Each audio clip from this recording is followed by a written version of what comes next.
I'd like to talk to Puerto Rican Americans out there for a moment, or people of Puerto Rican ancestry.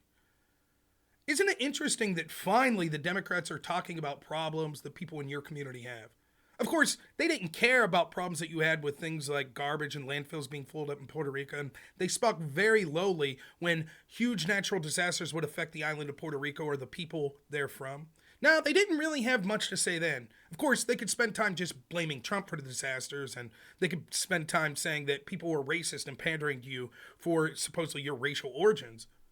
But what they couldn't do is actually work on solving things that were problems in your community. Now, they didn't care about that. But boy, oh boy, now they're going to tell you on the precipice of this election, they care about you again. Why?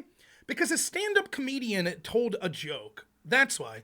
Not Donald Trump, not elected Republican officials, not even someone from his campaign. Nope, it just happened to be a roast comic, who, by the way, his best friend is Puerto Rican and vacations in the island of Puerto Rico and loves Puerto Rico, doing what he always does, roasting the things that he loves. The Democrats think that that's enough to get you to want to go out and vote for them. Ignore the fact that they haven't really done anything to make your life or the average American's life better. Notice they're not talking to you about their record anymore. No, instead it's Trump's a threat to democracy and they told a mean joke, so you should vote for us. That's how little Kamala Harris and the Democratic Party thinks of you. They think that you're soft enough that some comedian telling some joke means that's all you need to go ahead and go out and vote for them. Oh, but don't worry, influencers that they paid that happen to have Puerto Rican descendancy also say, oh, that was too much for us. Good for them. No one will begrudge anyone for voting for whatever reason they want. But I choose to believe that there's nothing special about Puerto Ricans that somehow makes them softer than the rest of us. In fact, contrary to that opinion, many of the Puerto Ricans that I've met in my life were fantastic, strong people, including when I worked trimming Christmas trees for a living, and two of my best friends there were some of the hardest working people I've ever met, who happened to come from the island of Puerto Rico. I haven't seen that softness that the Democrats claim you are. I haven't seen people that are willing to vote against their own interest or not make ideas or decisions based on what they think the policies are that would benefit them.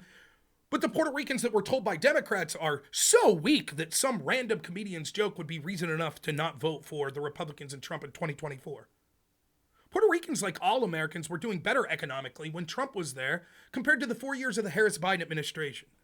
Our border was more secure, something that, shock of all shocks, yes, Puerto Ricans actually are concerned about. We're now on the precipice of multiple wars and the U.S. involvement of them in places like Ukraine, the Middle East, and elsewhere. Closer to World War III are we today than at any point since the Cold War. But don't worry about any of that. Here, take a look at this joke. That's reason enough to vote against the Republican Party in Trump 24. How much was Kamala Harris or the Democrats talking to the Puerto Rican community before this joke from a comedian? Do you think all of a sudden they care? Do you think all of a sudden they're going to say, oh, and we know of the unique challenges on the island of Puerto Rico, we're now going to step in to help solve those? Or do you think maybe, just maybe, just like they do to so many other groups, they're just using this as a political issue and pandering to you?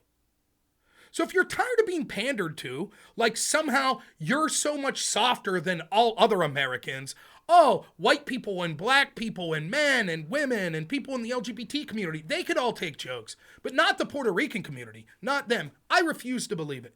I think that the average Puerto Rican sees through this, sees that it's pandering, and understands that they should vote for the policies that will ensure their economic security, their border security, and a secure future throughout the world. And they're not going to be pandered to by a Democratic Party that doesn't stand for the values of any Americans, let alone Puerto Ricans. I think for those reasons, you should repudiate this obvious pandering and insult to the Puerto Rican people that somehow they're so soft that they can't handle these jokes, and vote for Republicans and Trump in 2024.